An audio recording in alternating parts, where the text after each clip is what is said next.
Purgatory, Chapter 28. Matter of Expiation. The Remains of Mortal Sin. Lord Stourton. Sins of Lust Not Fully Expiated on Earth. Saint Lidwina.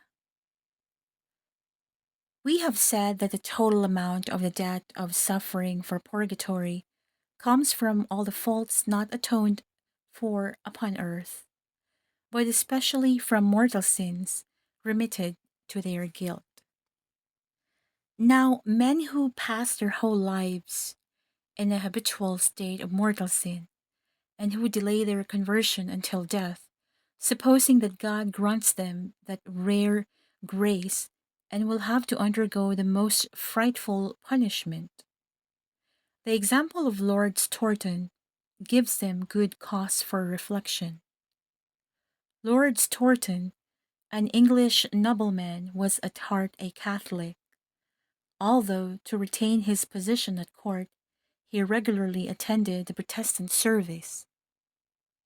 He kept a Catholic priest concealed in his house, at the risk of great danger, promising himself to make good use of his ministry by being reconciled with God at the hour of his death.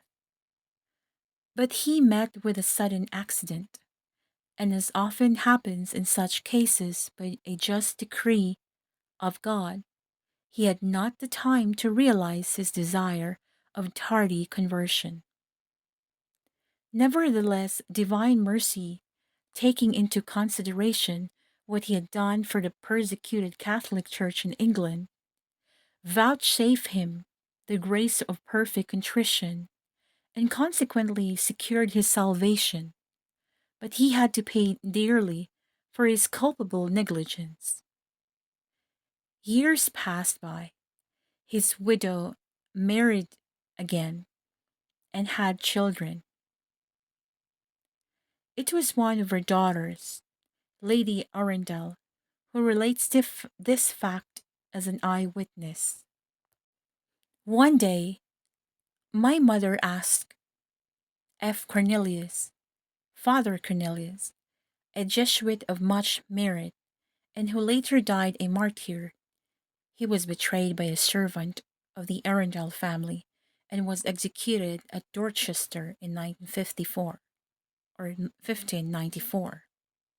To say Mass for the repose of the soul of John Lord Stourton, her first husband.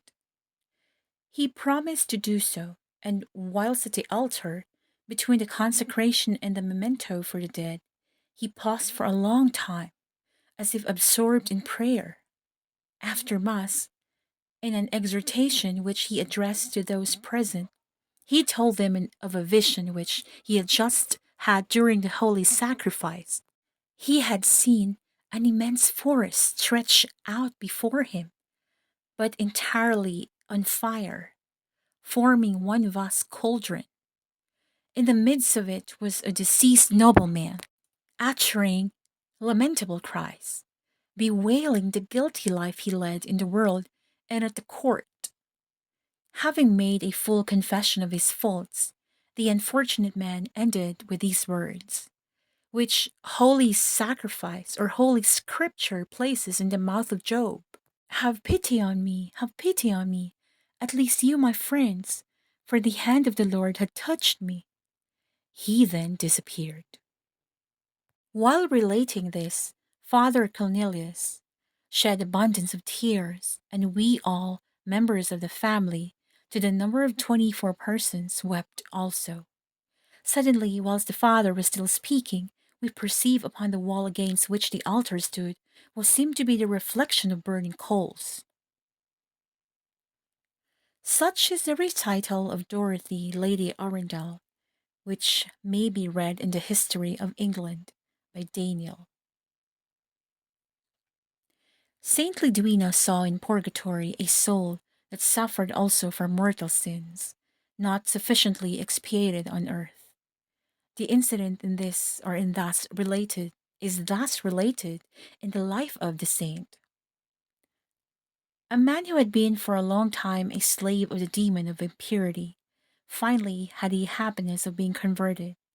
He confessed his sins with great contrition, but prevented by death, he had not time to atone by just penance for his numerous sins.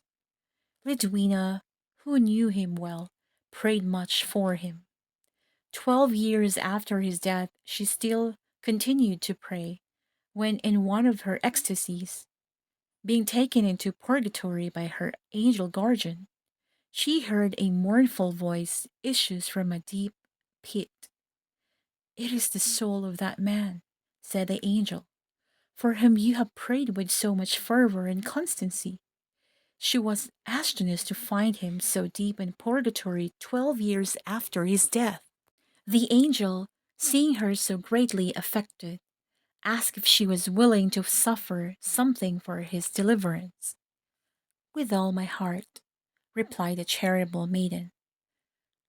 From all moments she suffered new pains and frightful torments, which appeared to surpass the strength of human endurance. Nevertheless, she bore them with courage, sustained by a charity stronger than death, until it pleased God to send her relief. She then breathed as one restored to a new life, and at the same time she saw that soul for which she had suffered so much come forth from the abyss as white as snow and take its flight to heaven.